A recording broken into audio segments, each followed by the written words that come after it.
Hi, everyone, and welcome to episode 130 of the Tick Bootcamp podcast. The title of today's interview is The Lyme Kobra, an interview with Canadian rock star Kobra Paige. My name is Richard Johannesson. And I'm Matt Sabatello. So, Matt, we've interviewed our first rock star, and I've always wondered what it would be like to live like a rock star. What I discovered from interviewing Kobra is living like a rock star is not good for someone who has Lyme disease. Rich, what really blew me away about Kobra's interview was the fact that she used such a wide variety of protocols to both treat and recover from Lyme disease. For example, she used so many different things to treat her gut health and improve her digestive problems from Lyme, and actually was successful and has been symptom-free for the last year with her gut health. She also went to the Nvida clinic in Scottsdale, Arizona, which is a very popular Lyme clinic here in the States. So, Matt, I'm really excited to now introduce our first rock star to the Tick Bootcamp community, Kobra Paige. Hey, Kobra Paige, and welcome to the podcast. Hey, how's it going? Well, we're really excited to have you. We've never had a hard rock musician on our podcast before, so we're really excited to have you on our podcast. So, Kobra, can you share with our listeners what you do for a living? Sure. So for the last 13 years, I have been building a hard rock project, and I've been touring around the world, and we have 6 albums that have been released to the world as well. So what is the name of your band? My band is called Kobra and the Lotus. And Kobra and the Lotus, you are the Kobra for the Kobra and the Lotus? Yes. And Kobra, where do you live? I live in Calgary, Canada, actually, right near the Rockies. We're always excited to have Canadian guests because Canadians are such nice people. So we're so happy to have another nice person on our podcast. And did you grow up in Canada? I did. I grew up most of my life in Calgary. There were a couple years in there that I actually lived in the outskirts of Dublin, Ireland, from my father's job when I was little. Other than that, yeah, I've been born and raised in the city half the time and the other half in the mountains in a town called Canmore. So, Kobra, we always want to ask our guests what they knew about ticks and tick diseases during the course of their childhood. So did you receive any educational information about ticks and Lyme disease during your childhood? The only thing that I knew about ticks were that they could fall out of trees when we were hiking. My parents always told us we had to wear a hat for that reason, and that if a tick bit us, we would see a bullseye rash, and that was it. That was the whole gist of it for everyone. Like I remember my sister getting a tick behind, she had one behind the ear after we were hiking. And I don't think there was really much done about it because there was no bullseye rash. And that's all of us knew about. Now, do you ever remember being bitten by a tick? I was never bitten by a tick to my memory. Do you recall ever having a bullseye rash? No, I don't. Okay. So now, Kobra, talk to us about what your childhood was like and what kinds of things you were pursuing during your childhood, which resulted in you becoming a professional musician. Sure. So since the age of 6, I was really adamant about singing. I would really push my parents for vocal lessons, and the coach that I ended up learning my classical vocal technique from wouldn't take me until I was 8. So she took me in when I was 8, and then it started from there, and I was trained classically. I had to do classical grades because we have the Conservatory of Music here in Canada. And I went all the way up to grade 8, and I went up to grade 6 with piano, and also did the theory that's necessary with that. And then, I had that teenage moment where I decided classical music was not something that I wanted to be putting all my time in anymore. So I guess, yeah, I also had athletics built into my childhood. A lot of hiking, figure skating as well, which is very northern, get some skates on. And yeah, but the music thing came by me honestly. My father is a really beautiful pianist, and I grew up listening to him playing the piano all the time. So I understand your mother was a very good athlete during her childhood as well. So you seem to have had those music and athletic genes all come together in Kobra Paige. Yeah, that was weird actually, because me and my sister both decided we wanted to figure skate before we even knew she figure skated. that was really kind of funny. And also I should say that my dad was also in a new wave band, and that's how my parents met. So this music thing, you know, like the band thing, it's happened in another generation. That's pretty cool. So let's talk about your pivot from classical training to now hard rock. When did that happen and how did that happen? It really happened during high school for me. I had this really, I guess, intense vibrato and depth in my voice that I knew I didn't want to do operatically. Opera just never connected for me individually. So I was taken to a Judas Priest concert when I was 15.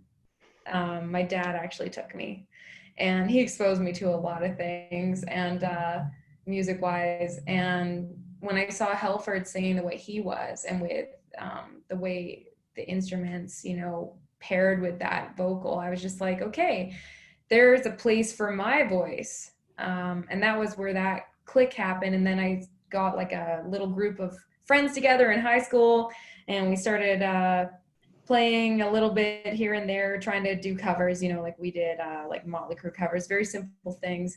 And then after high school, I really wanted to find some people that wanted to form a formal band and just have some fun with it. But I then took it down a more serious route as we started writing music.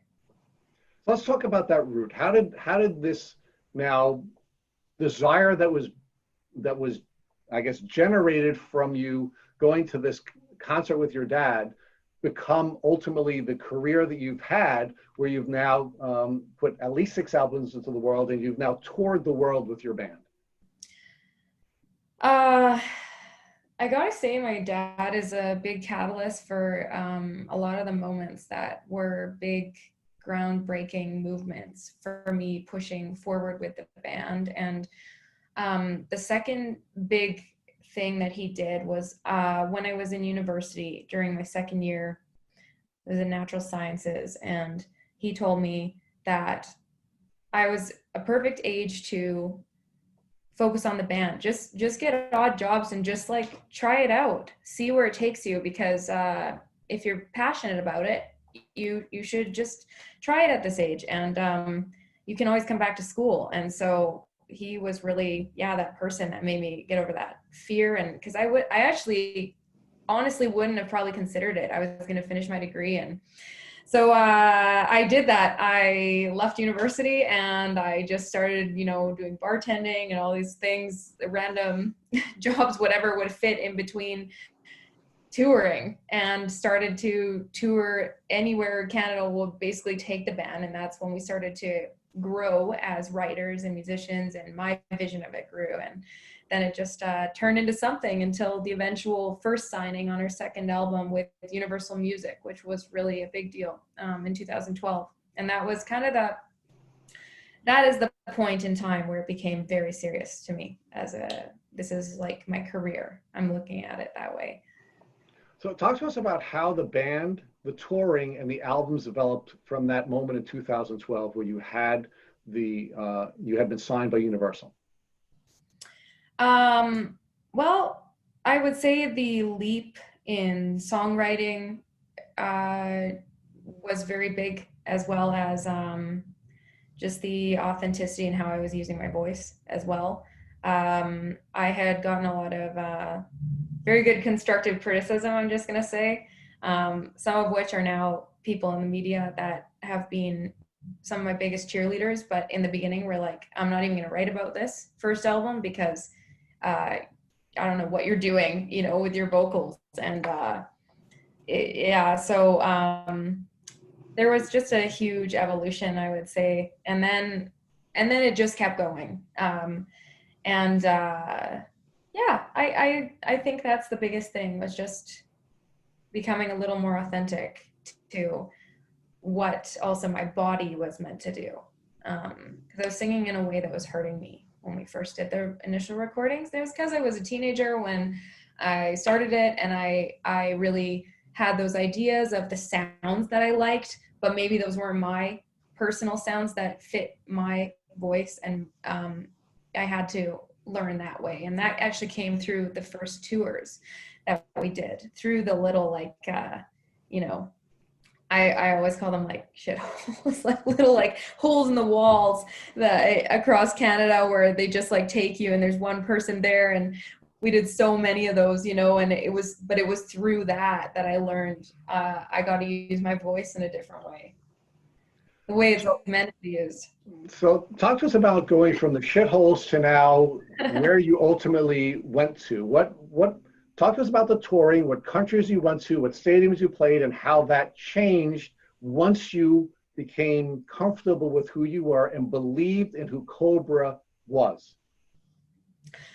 So the first country that actually really took to us was the UK, which was a good thing because the UK can be very picky around what it lets into their music scene with their prolific history of rock and roll and metal as well. And we had a very neoclassical, new wave of British heavy metal vibe in our earlier music, which, you know, paired really well with their Iron Maidens and Judas Priests and stuff. So we had these opportunities that started to present themselves, like opening for Judas Priest in the Apollo in London, which was really amazing and legendary to be there. And I think Saxon was also playing Judas Priest that night. And those things just fueled more inspiration. And you know, you're young enough to have the energy also to put into the touring and the drives, because the driving on tour when you're in that stage is really treacherous. And but you got to do it, and you hop around time zones a lot when you're touring because there's so many artists booking venues, so you can't really avoid going east to west, and so the driving's nuts. And yeah, I don't really know what else to say about the evolution exactly. It's just a natural progression of ambition, goals, and just like relentless pursuit of experience. Because I honestly, now that I've come past a decade of doing this, perseverance has been one of the top foundations of getting to where the band is now. So without going into too much more detail, because I do want to walk back and talk to you about when you first started to show the symptoms of your tick disease, what are the 3 top venues that you've played in during the course of your career?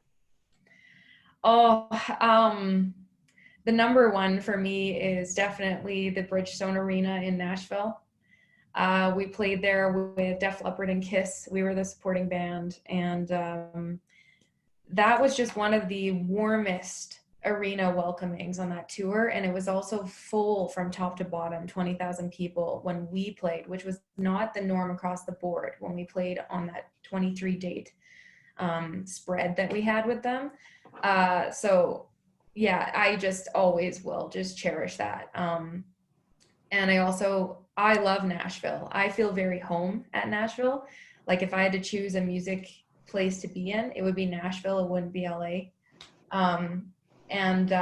So that's number one. Number 2 is probably the Apollo in London, just because of the people that have played there and what that means to people in England. And number 3, let's say number 3 was, I think it's called Austin 360. It's the racetrack. That's in Austin. I think it's Austin. Texas? Yeah. That just was awesome. I personally love playing outside more than I love playing inside. I love feeling the air, and I love that openness and freedom. Actually, I'm going to slip another one in there. There was a metal festival that we played. And oh shoot, it's slipping my mind where this was. It was just incredible. Like what we were staring at was mountains, you know, like it It was very close to Trieste, Italy, but it was over the border in the other country. Shoot, I can't remember, but that was way up there. I couldn't believe we were playing outside and facing all this beautiful nature this way. It was nuts. Well, I'm just happy 2 of the top 3 places you've listed on your tour are Americans, and I'm so happy to hear that we were so nice to you, because we know the Canadians are the nice people and the Americans are kind of cranky, and we're just honored to know that we've at least treated our friends to the north so well when you've toured in our country. So that's a blessing to hear. So Kobra, talk to us about your albums. You said you have 6 albums. Talk to us about your favorite album. Which is the one that you are the most proud of? I couldn't say I'm most proud of any singular one, because every single one has been so integral to getting to the next step. And it's also spoken about things that I'm relating to in my life and feeling like I am reaching to explore more in my self-growth. I feel like more awareness is coming into play the more you look at the albums. There's a lot of self lessons, especially when you dive into the last 3. It's all just related to myself. I don't talk about other people.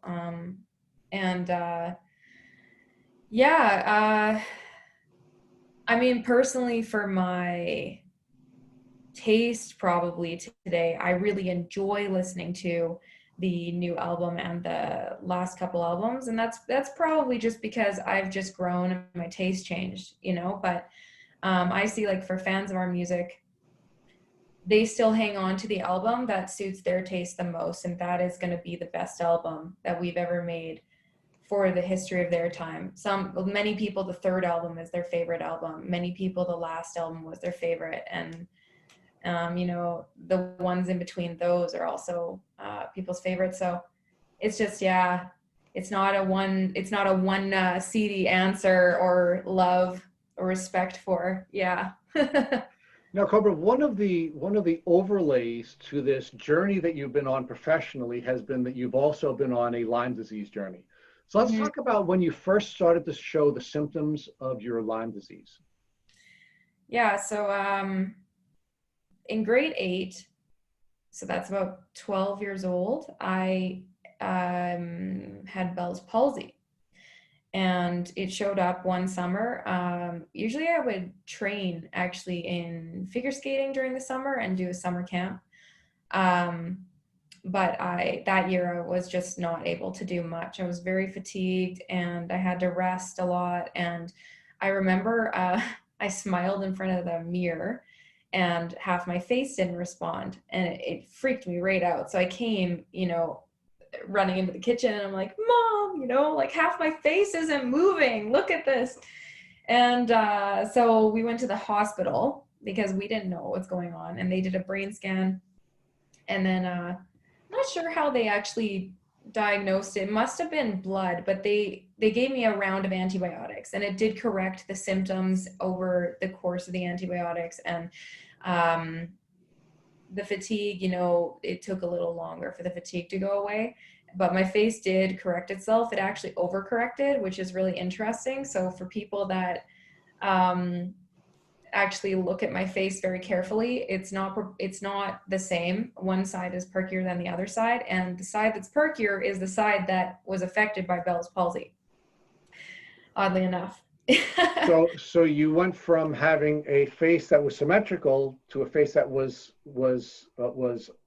partially paralyzed, and then after you completed the treatment, you were no longer symmetrical, but you had a perkier face, you said, on the side where you suffered the Bell's palsy.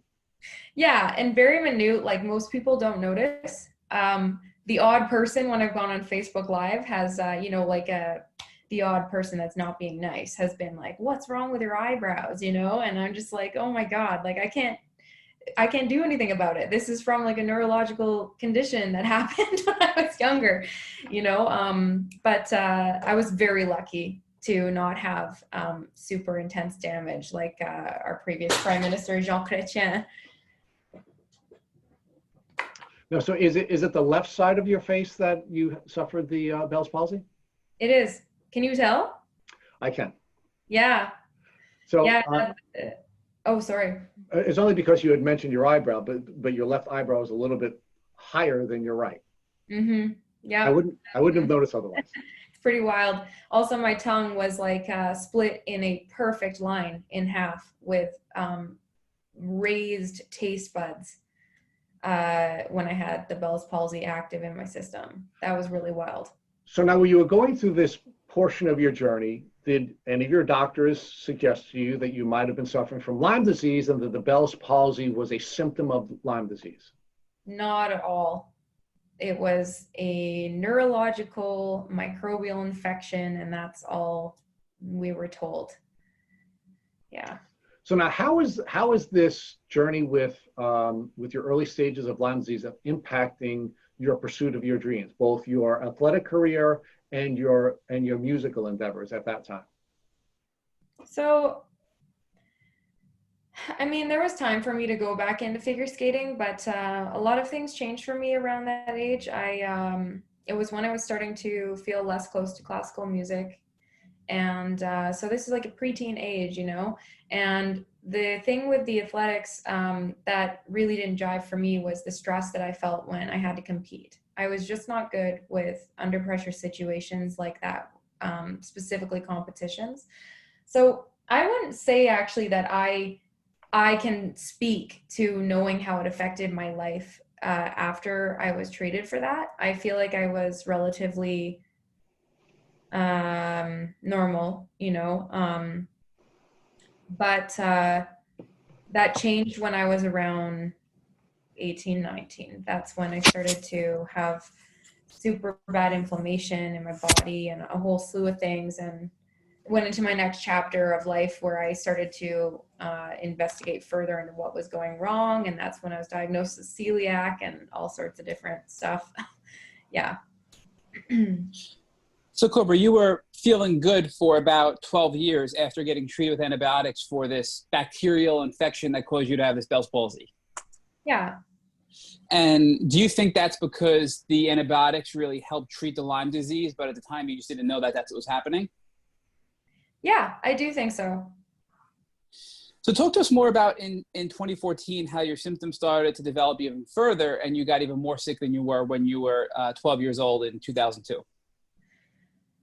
So earlier than 2014, around like 2008, I started to have chronic fatigue, and I had eczema everywhere on my body. I was very inflamed. I didn't recognize my face anymore because it was so inflamed. And that's when I went to the integrative doctor that has been my family's rock in health since then, and a wealth of information, and the person that's diagnosed all of us with our Lyme disease. And we ran a lot of different panels. And at that moment in time, we didn't look into Lyme specifically, but we did see that there was adrenal fatigue.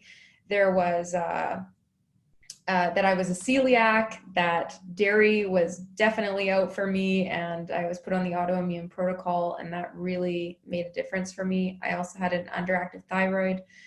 But I really, like, when I look at it, up until the point of 2014, where then the Lyme was really starting to come online again, hardcore. And that's when I got my initial diagnosis from a blood test, that it was active in my blood, and it was not completely covered by the biofilms. It was really showing. And when I look at that, like, in retrospect, I'm like, okay, well, like, what do people do when they're 18, 19, 20? A lot of them are partying. I was in university, but I partied my ass off, you know, and all these things where we're not sleeping, we're like partying and then going to school 8 a.m. and on, and it catches up. And then I went into the touring, you know, where even though I was not drinking or anything anymore, I wasn't sleeping very much at all in the way that I needed to heal in a regular sense. And it just made this cascade that started to happen where the bad guys got on top, and that's what I think happens to people too often, is we run ourselves down in one way or another, and then the bad guys just, they get on top. And yeah, so Kobra, it sounds like from the time you were 12 until you were 25, your symptoms kept getting a little bit worse and worse and worse, and you kept band-aiding them with temporary treatments, or you were treating the symptoms rather than the root cause. What caused you and your family to believe that you may have Lyme disease when you were 25 when you found your diagnosis? So at 20 years old, I just have to clarify this, because I do believe we were not trying to band-aid the symptoms. We were really trying to find the root causes, and realizing I was a celiac and all that really made a difference. When I started to tour and lose sleep and all those things, I think that's when the Lyme actually grew in my body, you know, further, because I don't think it's fully gone ever when you have Lyme. But I do think you can put in remission and have lower levels, you know, or have it not run away with your system. But I did a lot of things that did help me feel better, like changing my, my diet, like hugely, was very impactful, and taking the inflammation down in my body and stuff. But the Lyme, I believe this is where I think that unfortunately my lifestyle of really starting to chase the musician thing and grow it really was like the start of the crux. When I was driving all this time, barely sleeping, and you know, we need that to flush our toxins out of our brain. We need that to heal the body. Sleep is so important. And because I didn't really party like past the age of 21, and I don't drink. So that was a very short-lived pocket. So I think that it was the lifestyle, and I was in moldy environments, you know, sleeping on whatever floor and whatever motel we could afford all together. And yeah, the whole lifestyle run me right down. And in 2014, I had been experiencing a sore throat already for a year, which always made me concerned because I was thinking I was on the cusp of a cold all the time. And at that point in time, for that year prior to the diagnosis, I was doing really harmful things to myself, like taking Z-Packs quite often, which was just killing everything in me. So zithromycin, you know, and that was like not a good idea. And that was before I knew that I had Lyme. Yeah. But Kobra, to be fair, you were doing what you thought was the right thing to do to feel better and to heal your body. It's just you didn't know at the time you had Lyme disease yet. So you were working on finding the root cause. You never really gave up, but you just didn't know yet what the real root cause was until you got your diagnosis. Totally. Yeah. So you mentioned that there were some things that helped you get some symptom relief before your diagnosis in 2014. And you mentioned that diet was a huge factor in symptom relief before that time. So what specifically did you change in your diet to get symptom relief from what you now know to be Lyme disease? First of all, I had no gluten and dairy. I had no grains. I had no refined sugars or artificial sweeteners. I had no beans or legumes. I took out things with high mold content like avocado and chocolate and cocoa at the source of that. I've been a tea drinker for my whole life, not a coffee drinker, but I still dialed back the caffeine. So no more energy drinks, because that was becoming a source of energy while I was on the road, especially to get through the drives. And really, really taking the inflammation down in the body in a big way through just integrating those whole live foods, you know, mostly speaking. So lots of leafy greens and minimal fruits, and hopefully lower glycemic fruits like berries, you know. It's quite strict, but holy crap, did it ever help and work. do I stick to that all the time? Still, no. I fail with the with the discipline to stick to that for the majority of the time. But as a whole, I still practice mostly eating with as many anti-inflammatory foods as possible. Yeah.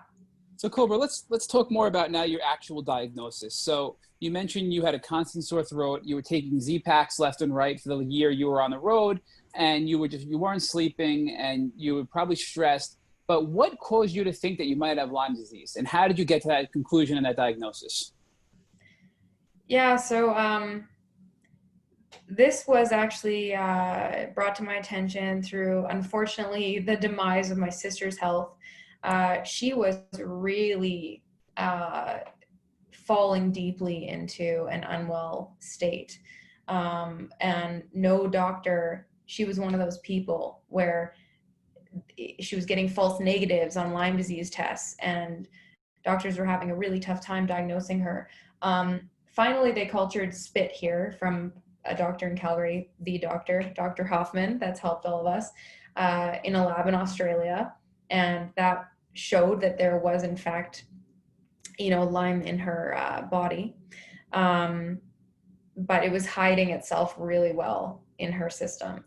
So they didn't treat her for Lyme out of her decision, her own personal decision to not want to follow that protocol. And I mean, I don't want to expose too much about her personal journey. It's been a very, very tough one, but she was very neurologically impacted. And it's been a really, it's been sad for the whole family. I mean, mostly for her, and that's where we feel sadness for. But so Kobra, she needed help. For where I'm getting to is that she wanted to treat the neurological symptoms that she was feeling. She was having a lot of problems psychologically. And so it was a psychiatrist in New Jersey named Dr. Bransfield that deals with psychiatric conditions, specifically in people with Lyme. And that was where my mom sent the questionnaire to me saying, like, holy crap, I'm filling this out for your sister, and this looks like both of us in many ways. And so that's when it prompted both of us to go get tested. And sure enough, there it was, loud and clear. So in your case, your sister was going to seek help in the States. She was filling out a questionnaire. Lyme got brought up, and your mom thought, oh my goodness, Kobra might have Lyme as well with her symptoms. And that prompted you to get tested. And of course, as we know, you tested positive for Lyme disease. Mm-hmm. Yeah. Now, talk to us about what it was like to hear, I have Lyme disease. Did you know enough about it to realize you had an uphill battle ahead of you? Or did you feel relieved that maybe I'm going to feel better pretty quickly? What was your immediate reaction to that diagnosis? My immediate reaction was that I didn't understand. That was actually my immediate reaction. And I also, I was 24. I had a little bit of like an immature, ignorant attitude around it as well. I didn't want it to get in the way of what I was pursuing with my band. I didn't want to stop what I was doing. So in a way, I didn't want to take the necessary steps. I was kind of scared that if this was something really that required postponing what I was up to and the goals that I was making for myself, that I wasn't fully on board. But of course, my symptoms started to get worse. So I was forced to take it seriously. And that's something that I wish I could pass on to everyone, that feeling of like, get it when you first know, because it was already not great, the state that I was in, but then it just got worse and worse. So, and I did start doing treatment for it, but I kept up my lifestyle. I kept touring, I kept this and that until I had to go off the road for 8 months. I took that break, and it just, it got worse even after that when I went back into my lifestyle. So, yeah, there's some people that will be like you, Rich, where you hear and then you hear about this, and then you have something very near and dear in your life that prompts the exploration of what it is and what it can do and how detrimental that path is if it's not taken care of. But then there's also like this big clump of people like myself who are like, well, what is this? Like, I'm not sure what is the truth, like, and then you become wishy-washy until you're in this really bad state and you're like, shit, this is really real. Well, to be fair, Kobra, this is a controversial disease. There are people that believe Lyme disease doesn't exist. There are people that believe chronic Lyme doesn't exist. So you're young, you're not feeling great, but you're still able to perform and live the life you want to live. So you're reading up on this and you come to the conclusion of, you know what, I'm just going to put this behind me and I'm going to keep going on with my life, because you don't want to halt your life, right? So it's totally understandable given the climate around Lyme disease and how people view it as being a fake disease. And I think that's one of the major problems, that many doctors, hospitals, countries, et cetera, won't even recognize that chronic Lyme is real. So before we explore your treatment protocol with your doctor in Canada, I want to mention that your sister had Lyme disease, and I believe another family member of yours had Lyme as well, correct? My mother, yeah, and still does. And you had mentioned earlier that you believe you've never been bitten by a tick. You don't recall being bitten by a tick. So how do you think that you actually got Lyme disease? 100% congenitally through the womb, and I think, there's a lot more science around that now to prove that this is a real thing. And as we had spoken a little earlier before we got on here, just logically, when you think about everything that can be, if an addict can pass drugs to the baby and the baby comes out addicted to drugs, or you can have herpes and your baby can be born with herpes simplex, like you're sharing blood and a life force. This baby and spirochetes, as we know, can go right past the blood-brain barrier. So they can certainly go into the womb and through the placenta. This is something that I hope just becomes more common knowledge for especially mothers or people that are considering carrying babies. This was definitely something that, I started to consider when I met the partner that I ended up marrying recently. It really made me think about like, oh my God, I don't want to pass this on to a baby whenever this happens, because this is just hell to deal with. So, well, Kobra, we urge you and everybody listening to check out the Lyme Mind Conference. Rich and I attended the virtual conference this morning, and there was a whole segment on congenital Lyme. And there were leading doctors and experts in the community that cite fact after fact after fact that congenital Lyme is real. They cited that the Lyme spirochetes were found in breast milk. They were found in vaginal fluid. So we believe here at Tick Bootcamp that it is a real thing, although it is still a controversial subject matter. And on the topic of that, now you're obviously married. You're talking about maybe having children in the future. What are your thoughts about potentially passing on Lyme to your husband or your child down the road? Are you concerned about that? Are you taking any steps to avoid that? Have you researched that at all? So we discussed this when we first started dating, the fact that this can be passed through also intercourse. He made the personal choice that he didn't want to worry about it. He also was of the mind that this wasn't real. So I don't want to go actually into detail about what we did, but we tried to be safe as we could, just because I knew. At the point that I'm in now, like I feel actually, where do I want to take this? Can you repeat the question? Sure. So Kobra, this is obviously a very personal question, so you don't have to answer, but it is. The question is, are you concerned about passing Lyme to your husband or your potential child? And if so, what are you planning to do to avoid that or prevent that from happening? Yeah. So currently, I haven't done a recent test to see where I'm at, but I was in remission, as we can call it, over a year ago. And I was showing some antibodies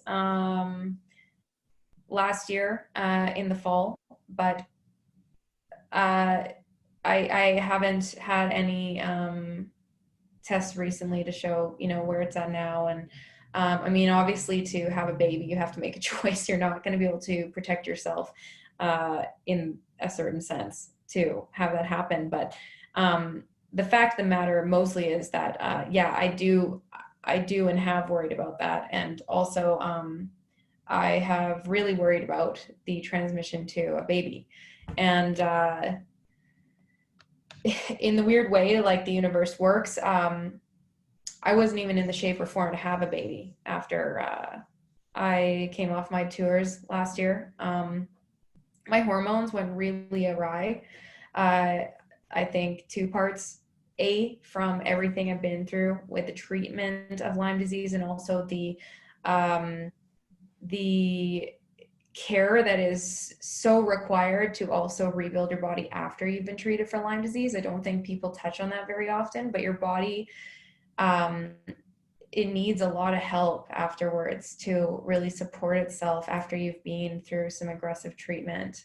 There is carnage from that, even if you are doing it in an integrative way or an integrative Western mixed way. So I had very severe hormone imbalances that I've been dealing with the last year, and also me jumping around time zones nonstop has not led to helping that either, as well as the high stress I've been feeling within my career. So yes, one of the big motivations for me to initially really go into aggressive Lyme treatment was so that I could have a healthy pregnancy in the future with hopefully not enough Lyme being transmitted to that baby that it would affect their life, provided they have a healthy immune system when they're born. But now it's a different boat. Now my hormones aren't supporting me. So, you know, it's getting that on track. And then I'll probably do, you know, a little check-in again, just to see like, okay, where's my Lyme at, you know? So Kobra, it sounds like you're doing an amazing job with this. So you're really working on getting your body rebuilt from the damage from Lyme disease. And then you want to keep the Lyme as low as possible in your body. So when you have a child, you make the odds as low as possible for that transmission to your child. And that's an admirable thing to do. And you know, again, I'm totally understand that that's a very difficult question. And it's something that many people struggle with often in the Lyme community. But to go back to your diagnosis and your treatment, when you finally got diagnosed with Lyme disease, and I believe you were treating with your integrative doctor in Calgary, what was the treatment plan once you got diagnosed and you realized, okay, I have to get treated for this. I'm not going to change my lifestyle, but I'll do the treatment. What treatment did you get for the Lyme? Yeah, so initially, because I was on the road a lot in the UK, Europe, and the US mostly. I could only do oral antibiotics because I was gone often, and so I was on a ton of antibiotics. I was on book-ended doxycycline, and he had me on Zithromax here and there. You can't do that, you know, all the time. Doxycycline, though, was solid for almost a year and a half. Hydroxychloroquine came into play halfway through. It didn't work with my chemistry. And, you know, you can also do those blood tests to see what is working with microbes in your body and your body for all sorts of things, candida, everything. And that was one that just didn't work with me. So I went off that. I had also a lot of antiparasitics, both homeopathic, and because those work. I mean, the earth provides, and that was really nasty. I remember being in South America, in La Paz, Bolivia, and we were supposed to perform the day after we landed. We had one day which is not very long, to acclimatize to the higher altitude. And I think this combination of being on antiparasitics and having lower oxygen caused all these things to die in myself. And I got really sick during the night, and I purged all these parasites. And it was one kind. I had a few different parasites, but this was one that I could see, you know, and I didn't sleep the whole night. I was just like, I felt like I was in a nightmare when you see something come out of you don't recognize. But of course, there were just, you know, when the Lyme had gotten to this certain level, just a whole bunch of things were coming in the gate because my body had, you know, no defense system. So along came all this crap. And yeah, so that was the protocol I was on. But I also was on very high doses of vitamin C, which I still am on orally. But I was doing IV bags once a week of vitamin C. I was doing a multivitamin bag. I was doing a hydrogen peroxide IV once every 2 weeks. It was not super aggressive, but it was just kind of maintaining the level of Lyme that I had, which is weird to say out loud, you know, because it wasn't getting better. I was just maintaining where I was at, but I was making this choice to be on the road still. And I mean, I was so tired. I was just dragging my butt around the road and around tour and leaving whatever I had on the stage. But I remember that I was like dead. When I would hit the pillow, I was just dead, which I think most sleep doctors would say is a sign of sleep deprivation. It's not a good thing if you can sleep anywhere at any time and, you know, pass out on the second when you hit the pillow. So I was just chronically tired, and I had sinus infections nonstop and just a shit immune system. So that was the protocol that I was on during that time. And then I took 8 months off the road. We recorded an EP to keep momentum in the project and to keep it active. And I also wanted to keep the morale up of the band, you know. I was really scared that this was going to stop me, and it was also going to make everyone that, you know, had joined me in this project think that the project wasn't going to be able to keep moving forward enough or keep them busy. And so I went right back to it after 8 months, and then did a few tours, and I came back and we retested, and my Lyme had grown tenfold. I was showing some resilience to the drugs that I was taking, which I think is it's a thing as well. Like the colonies, as they start to grow bigger, you know, the spirochete can have a pump sometimes that is basically rejecting antibiotics or even homeopathic things, and allows it to keep, you know, releasing the toxins and damaging the tissue so it can colonize. And that's what happened. I think I was just on the same things for too long. And he told me because the regulations here in Canada are much stricter than some of the states in the US, I was not able to do IV bags of antibiotics. So it had to still be orally, or I had to have a shot in my butt. And so he said, you can do the next tour on the fall. I don't recommend it. He was actually recommending, like, the whole time that my lifestyle is just not good for this. Like, you should, this touring thing, I know you're a musician, but it's not conducive, because also the mold exposure is really high in some places, especially buses and the UK. Every venue is very moldy. So, and that would flare everything up. And he said, you can have a shot in your butt and keep taking all these. That's all I can do to manage this right now. And I, of course, was not going to take needles on the road and add another antibiotic in. So that's when it prompted me to go down to the clinic in the US, where it really aggressively targeted everything through a lot of different treatments and additional things. And I was standing on the other side with my life starting to come back to me.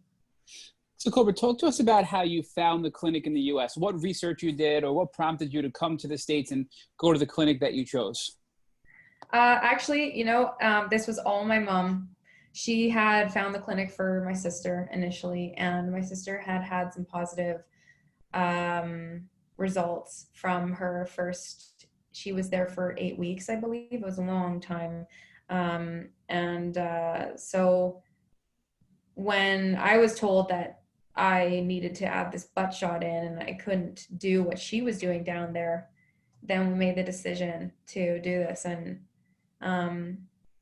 thank God for my dad, getting on board with also supporting all of us through this, because financially, Lyme is just also very debilitating to deal with, because people often can't treat chronic Lyme without certain amounts of treatments that are not, covered by insurance and or recognized in general health care.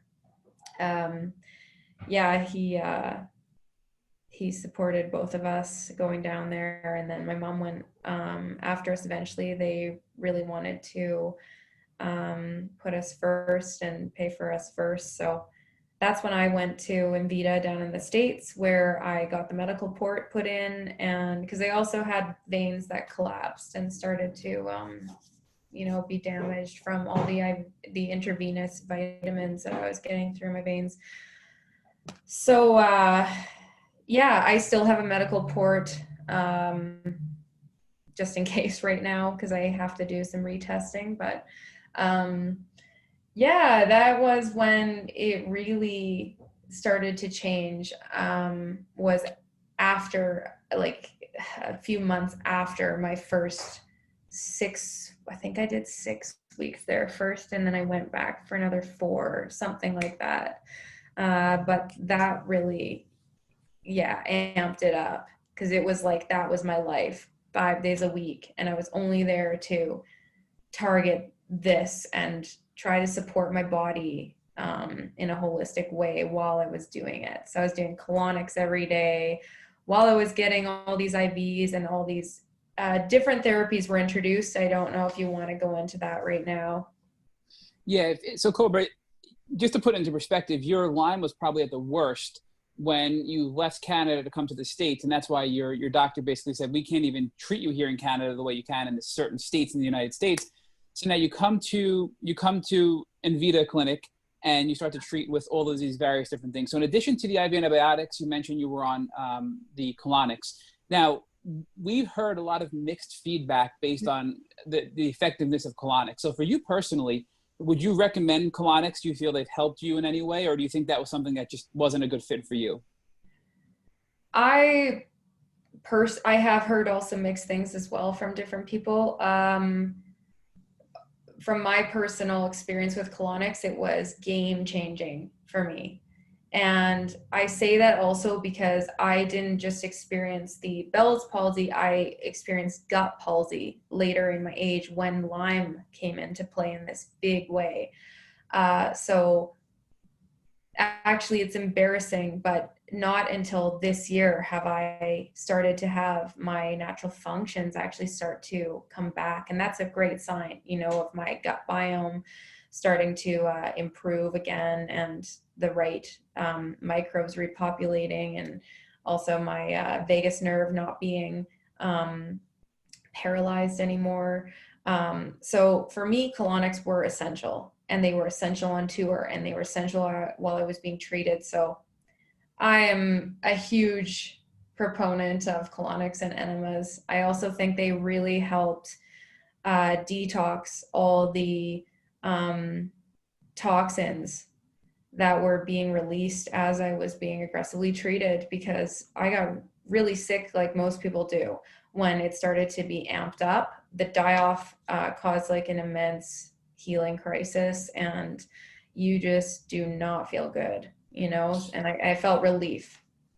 Cobra, before we go into what else you did at Nvida, many people that are sick with Lyme do experience digestive problems, issues, eating certain types of food and just being able to have normal bowel movements. and they struggle to find ways to help themselves in that area. So what specifically did you do that you believe has helped you get to where you are now? You mentioned it just has been in the last year that you finally have been able to have normal bowel movements. What advice would you give to those people, and what tips would you give to them to help them get to where you are now so they don't have to have these debilitating digestive problems that they're currently experiencing? Certainly. Man, I have a lot of tips in that area because I needed all of them. So first of all, I would go on a low FODMAP diet to make sure that the digestive process is a little bit easier on your system. You're not consuming things that are so high in fiber like broccolis or something like that. Even salads can be too much. You want to do steamed vegetables, and you can research it, FODMAP. Also, I would stick to the autoimmune protocol.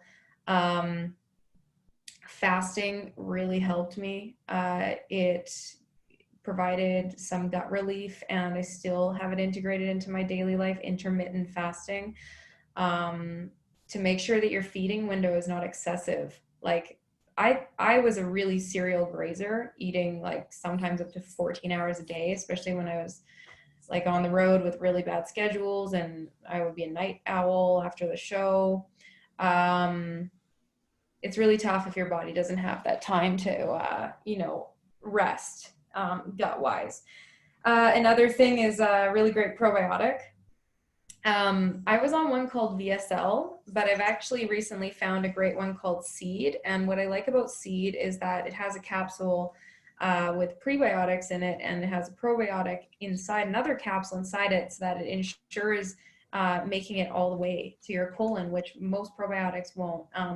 I also like that Seed provides education around probiotics. You can go onto their website and you can just learn a lot about how important this is and what you're looking for in a probiotic. I think they are so critical for your health, especially if you're having digestive issues.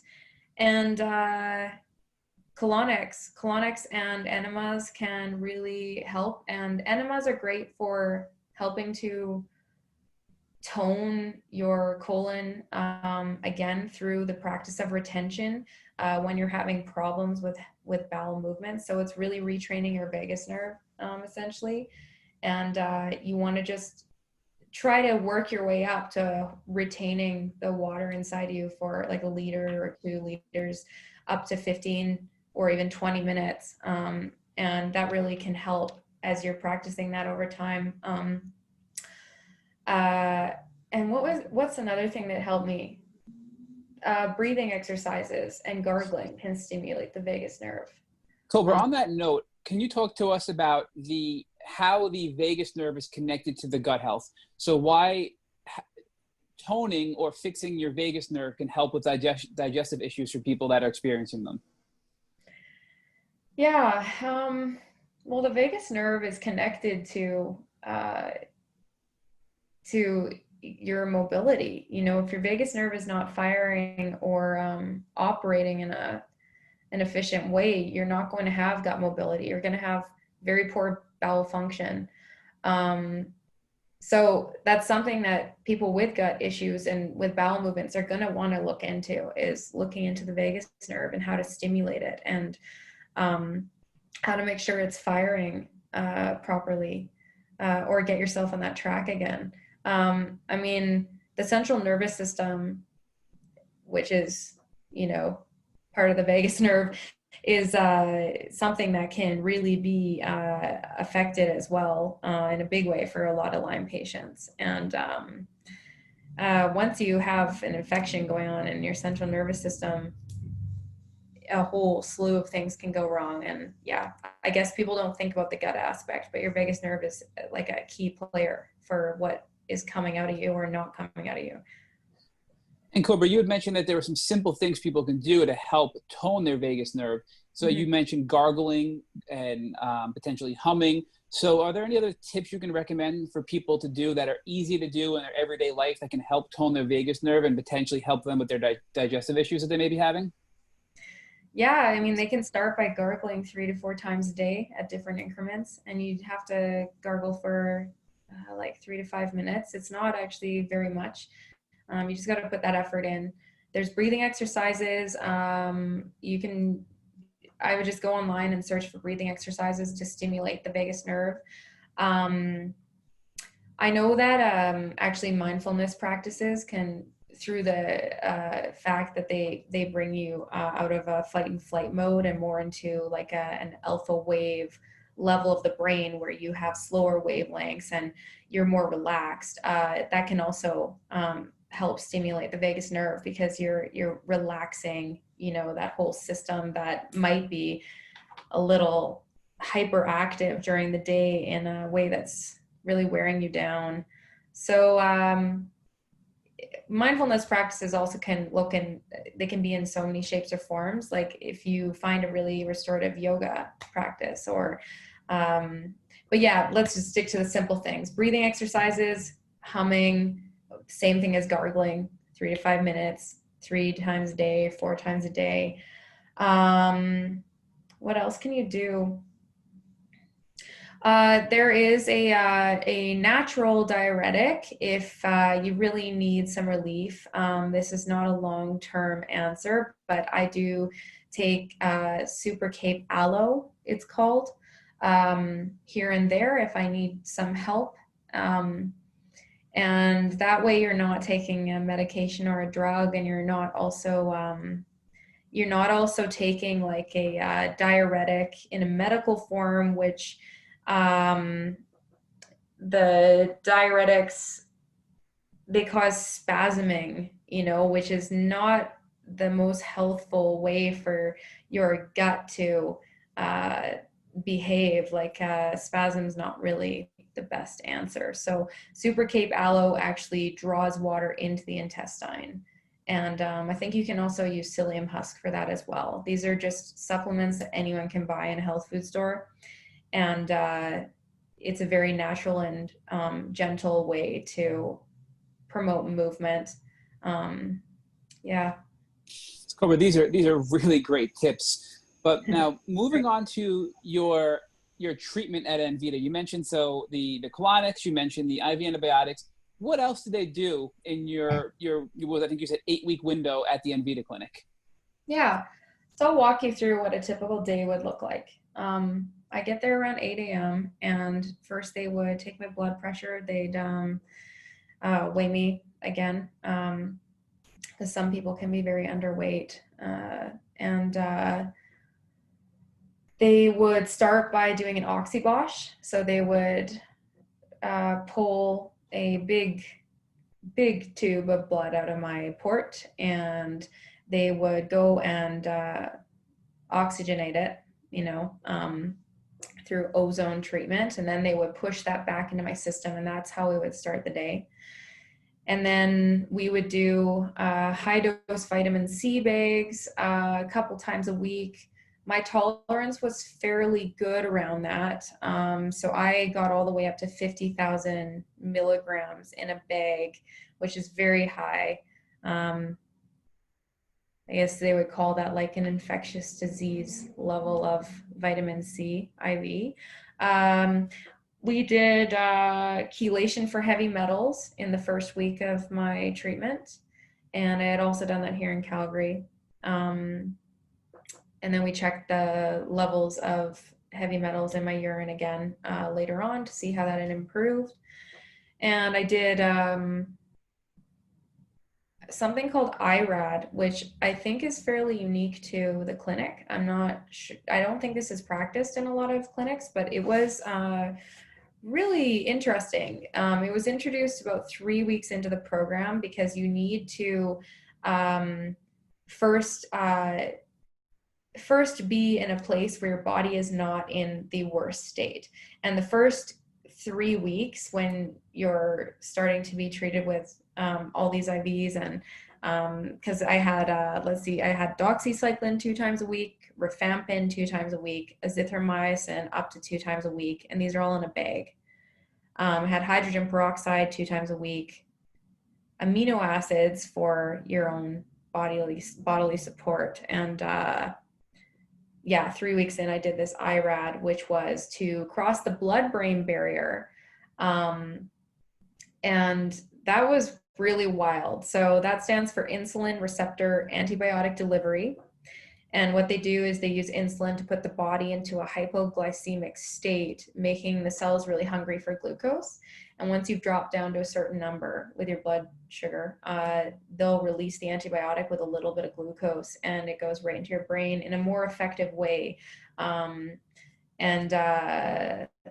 really believe in that. I just saw after IRAD, not only did I start to notice that my mental cognition was getting better a few treatments into that, because I had short-term memory loss, I had confusion, my dyslexia was heightened, and intense brain fog.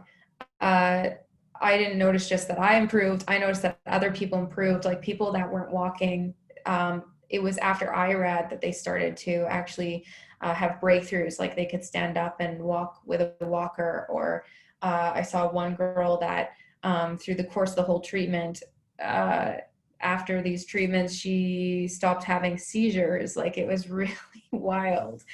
Things that people didn't think were going to reverse or be something that they would not be dealing with for the rest of their life. So that's what we did. And we also did infrared sauna 3 times a week. And then I did an ozone chamber where I sat in like an egg, and I was in there for about an hour.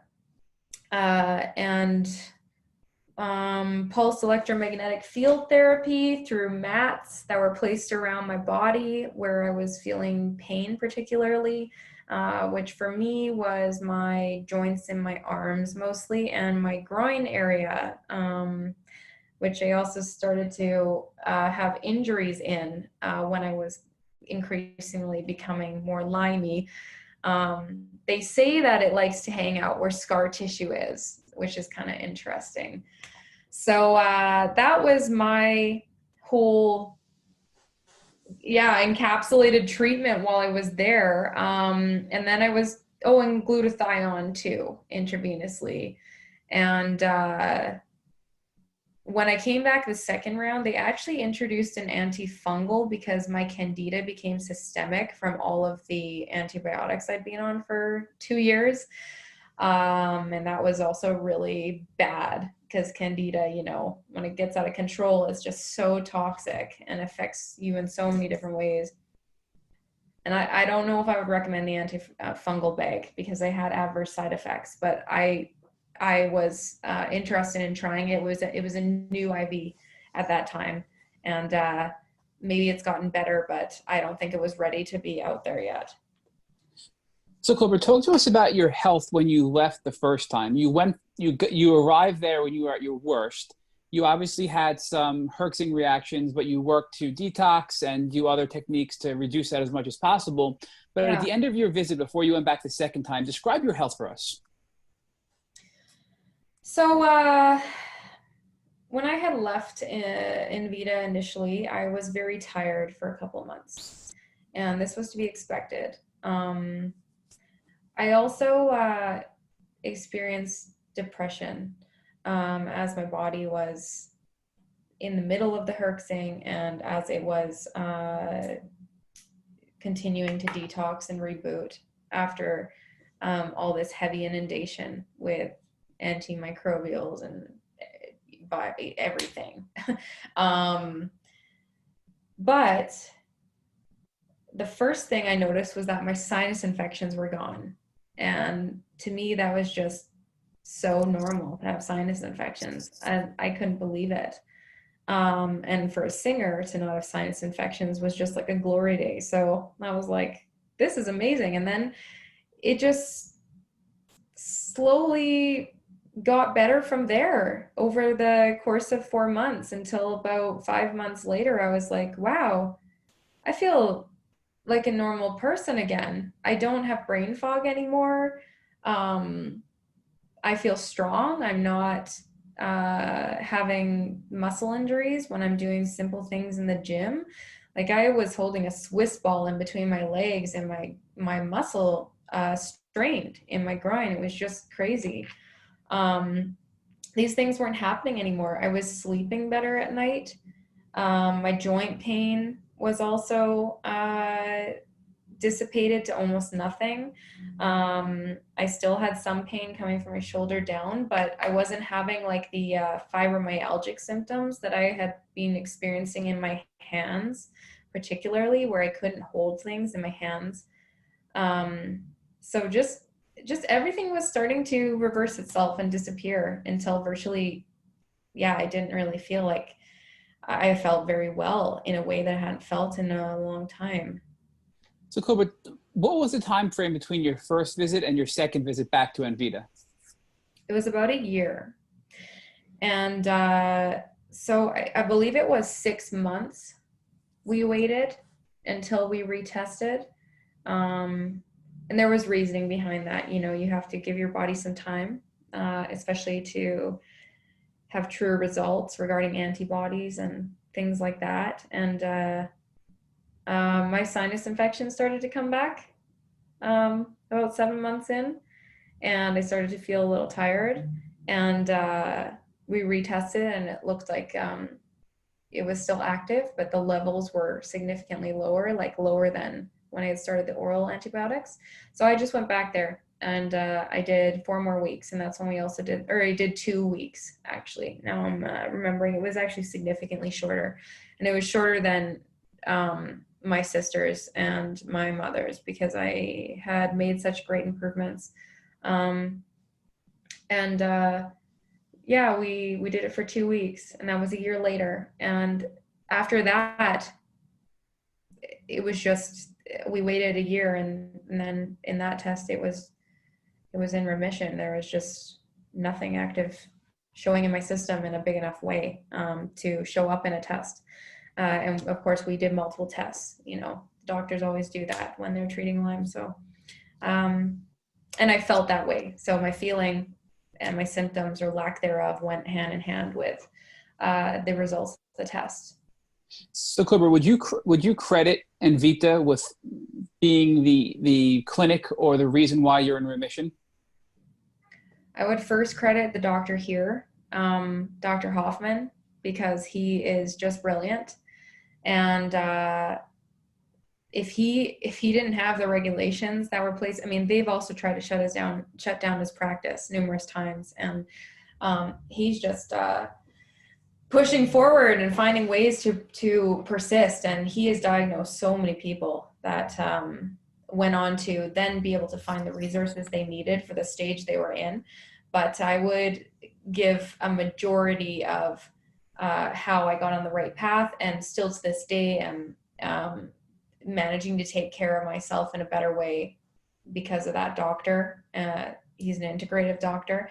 And then I would say it was Nvida after that. And they are a wonderful clinic, and they have wonderful doctors, and they keep stretching to learn more, I guess, which is also important, I think, in a doctor that's practicing in terms of trying to find the root of people's symptoms. And so, yeah, that's what I would say if I had to give thanks to. I'm very grateful for both, but Dr. Hoffman was the guy that uncovered it all and really prompted big changes. So Kobra, are you still seeing Dr. Hoffman, the integrative doctor, today? Has he been working with you since you came back from your second visit from Nvida to keep your health in check over the last few years? I am, yeah. And he can provide everything I need in the place that I am right now. But I have got myself into something new and a little bit different. And once COVID lets up a little bit on the border restrictions, I'm going to go down and I'm going to do something just to bolster my cell membrane integrity as a whole in my body a little bit more. And that is through the high dosing of phosphatidylcholine.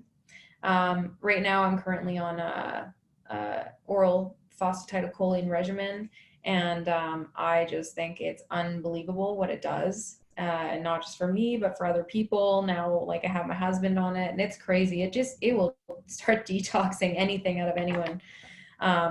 Even if they think they're well, you start to detox because your body's cell membranes are starting to be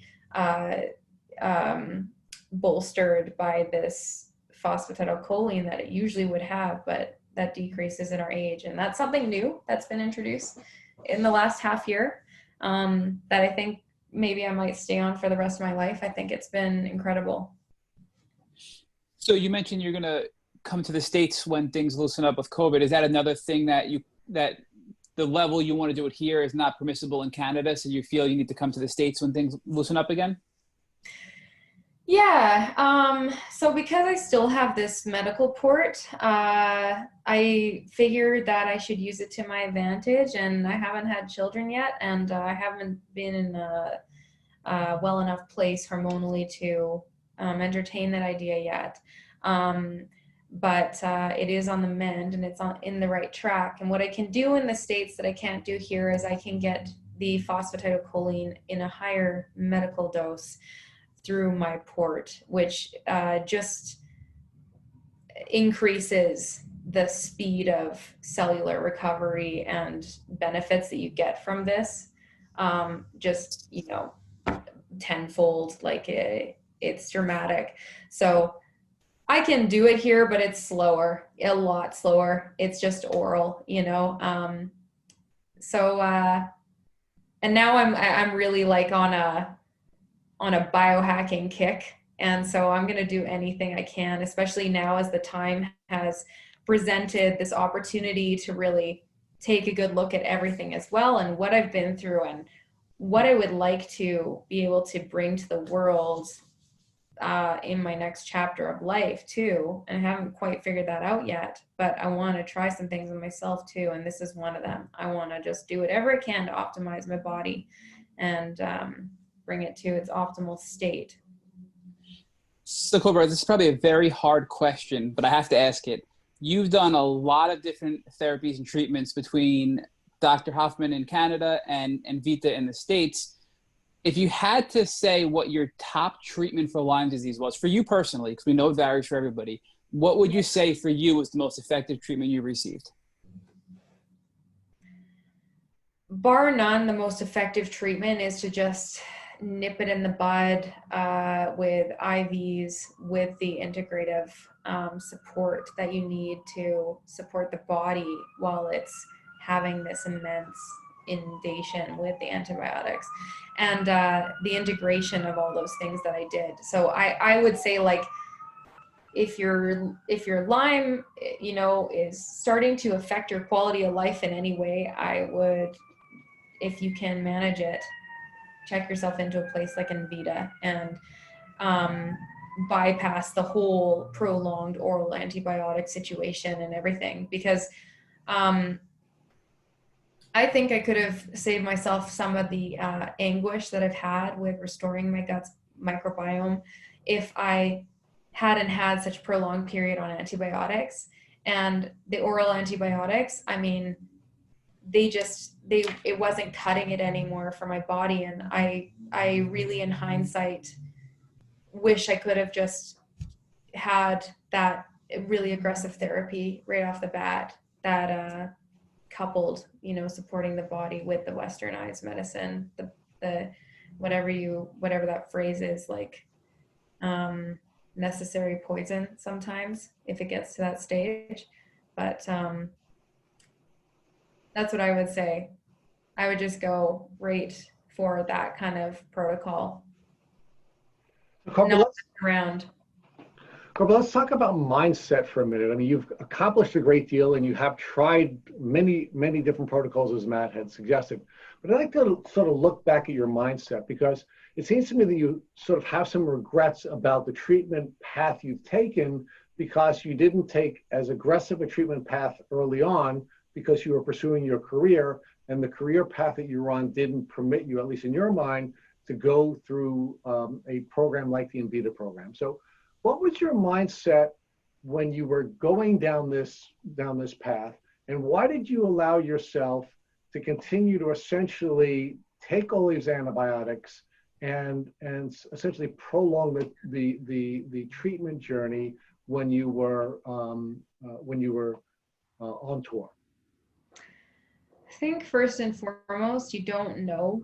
And like I can say I have regrets, but probably nothing would have changed if if I went back in time, because you only know as much as you know. And I was really hopeful that I was going to be able to treat myself enough through this oral antibiotic regimen. I had a belief in myself that I could overcome it if I just stayed with the program, followed the rules, and I wouldn't have known that it was as chronic as it was. So it was also learning along the way. I'm just hoping that people from my journey can see that, and now maybe they can skip that step. They don't have to learn through navigating it for the first time. But the other thing is just you never want to think about the fact that maybe the career choice you've chosen for yourself, especially during your 20s, it's just been an interesting learning experience the whole way along. But you don't usually want to hope for yourself that all the work you've been putting into something and the career path you've chosen and you still are feeling quite passionate about is perhaps not something that actually supports your body and was not the best path in that sense. So I just wanted to believe that I could, through pure grit, will it to be possible. And I've found time and time again that my body just keeps saying, like, I hate this, like, no. And I keep getting rude awakenings. So Kobra, I'm really more interested in what your mindset was, because I think the career path could really just be a metaphor for any opponent to you going on a healing journey, right? That just happened to be your opponent, right? So did you ever doubt, for example, that you were in fact sick, or did you know that you really were sick? Did you in your mind know that you were sick? Yes, I did. I did know that I was sick. So that, I guess the second question is, then did you know that you had Lyme disease, or did you have some doubt in your mind about whether you had Lyme disease, and did that doubt allow you to continue to pursue the path that you're on rather than pursuing a treatment path? I would say to a degree during that year and a half that I was on oral antibiotics, and when the symptoms started to become worse, after passing that year mark on the antibiotics, that I definitely had a little bit of a sense of doubt surrounding what exactly was going on. But yeah, I do though, like, I know you don't think the career has anything to do with it, but I do think that lifestyles with inadequate amounts of sleep, moldy environments, high adrenaline, and non-regulated circadian rhythms are really not helpful to healing.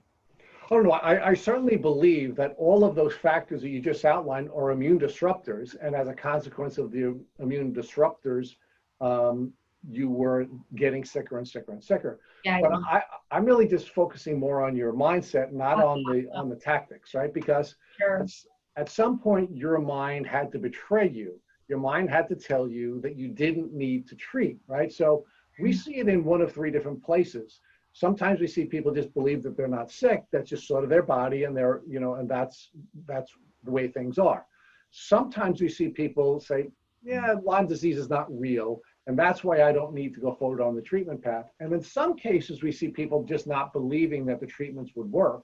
And, and there are different ways that in their mind, they believe that on this path, they're not going to get better, or they don't need to get better. So I'm just trying to identify with you where you were on that path, because it sounds to me like you knew you were sick, but you had doubts about whether or not it was Lyme and whether or not you needed to treat that Lyme, because again, there are a lot of opponents. Sometimes they come from the medical community, sometimes they come from the news media, sometimes they come from people that you're in relationships with, sometimes it's people that you have intimate relationships with. So I just wanted to identify where you were there, because now you're in a place where you're spending 100% of your energy believing you're sick, believing you have Lyme, and believing you can get better, and you're now finding that treatment. But there was some time during this journey where your beliefs undermined your healing plan, and I'd just like to identify that with our audience.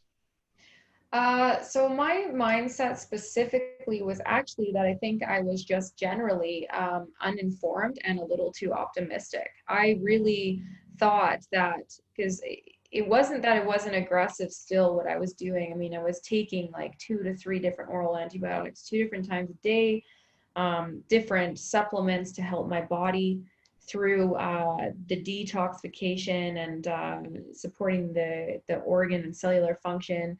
Um, Really regimented. Like I just was taking so much stuff and trying to eat on the protocol.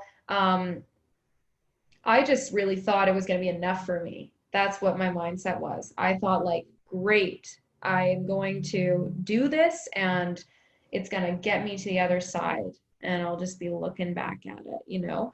I did not expect it to grow 10 times over the course of what that last 6 months and get on top again and get worse. And I wasn't anticipating that. And I don't know, like if I went back, if I would have still been different. I really thought like, okay. And also I had been treated, Bell's palsy, have been treated through antibiotics in the past. I had no other reasoning. I always believed I was a strong woman. So I just had no other reasoning other than to believe that this was going to be enough for me. And you are a strong woman. I mean, you are a physically strong woman, and you're an emotionally strong person. So I'm just, again, to assist our listeners with this piece of it. It sounds to me that you believe that by attacking the microbes with the antibiotics, that was enough. That you didn't have to do anything to essentially protect your body from the different immune compromising activities that you're engaging in, whether it be a lack of sleep or it be sleeping in a place where there's a lot of mold or any of those other immune disrupting events. Totally. And that's sheer, maybe, I don't know if it's arrogance or in thinking that you can, that you can will your way through those things. I was just too fearful at that age and at that point in time to really hear those words of like, your lifestyle is not going to help you heal right now and get on top of this. But you did hear that from your doctors, right? I mean, your doctors were telling you your lifestyle. Yeah, every time he was telling me that. And also the stress level as well. He was just saying your stress level is also going to never allow you to get well, and but I just didn't want to believe that because I wanted to do the band. I wanted to do what I had to grow it, and that's a bit of youth speaking as well, I think. Well, it's also a part of your identity, right? I mean, you identified as the rock star. And because you identified as a rock star, anything that would interfere with your pursuit of that identity was something that your mind would not allow you to consider. Even when you had a doctor who you trusted telling you that that your identity at that time was going to damage your health. Oh, 100%. Yeah. So now let's talk about the beauty of this experience, because we've talked about all the challenges. Talk about the beauty of your Lyme journey and how you've become who you are as a consequence of going on this journey. Well, I think the biggest and most amazing thing that has come out of it is an increased sense of common humanity through living my experience and also seeing other people's experience, and vicariously living through my sister's experience and my mom's. It also really made me aware of the things that I have that I take for granted, that we all have, like the fact that we can walk and move around, or we can drive and not worry about a seizure, or just these functions that we have that are just amazing. Gratitude. yeah, gratitude for just being human beings, and to have a clear mind and to be able to create and visualize things into reality, um, and just to appreciate those things when they start being diminished, or you can't do certain things anymore, then you see like how good you had it, you know. And another thing that was huge that has come out of it, it still is coming out of this, is I'm finding uh, just exactly where I am still not living a congruent life to my true values that I believe I have. Because it's one thing to say your values are this and this and this. It's another thing to walk the walk. And I think it's very hard for anyone to be fully congruent all the time, but it definitely smartens you up when you keep getting kicks in the head from your body saying like, look at this and look at this. And it's really forced me to learn a lot more about myself, and that permeates everything from what I choose to be around me the most in terms of people that impact me in my closest circle, to what do I really value in my life? Well, am I fulfilling that in a purposeful way for myself right now? Is this really supporting who I want to be that reflects that to people externally? Like, I would love to be a walking model of wellness. I can say I value wellness and I value a longevity and a fulfilling full life, but have I been walking that walk like all the way? Not even close, you know? So it's been really eye-opening and humbling, to say the least. You go through the process of reorganizing your values so they come in line with principles. Yep, exactly. Yeah, so it's just provided me a massively big opportunity to become more congruent with being the woman I believe I came here to be in this lifetime. Now, how has this journey influenced your music? Um, well, it greatly influenced, particularly the fourth and fifth album, because I was pretty ill when we were in the studio, and it wasn't something that I had shared to a large degree with my bandmates. Um, I found actually that a lot of people that surrounded me didn't quite understand, you know, which is very understandable given what we know now about just the world, and even myself when I first found out about Lyme. Uh, Even people in my friends group, it was just seen as psychosomatic or not a real thing, or not something that was taken very seriously. So And it is yeah. an invisible illness, and you are very athletic in your appearance, right? So, Yeah, I looked well from the outside to everyone all the time. They just thought that there's a healthy girl, you know, which is just so wild, you know. But yeah, I wrote a ton about it, my journey and my struggles when I was in the studio in Denmark in 2017. And there's a lot of songs in there. There's a song called You Don't Know, and it's just talking about you don't know what it's like to be me, and that's for anyone, you know.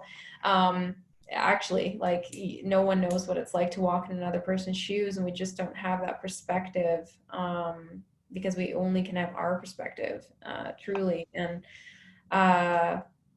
yeah, I was like so brain foggy, and I was having the muscle injuries, and just so fatigued, and um, I would lay down on the studio floor and I would just pass out for 2 hours, you know, just take a nap like this. Like, it didn't matter how much I slept the night before.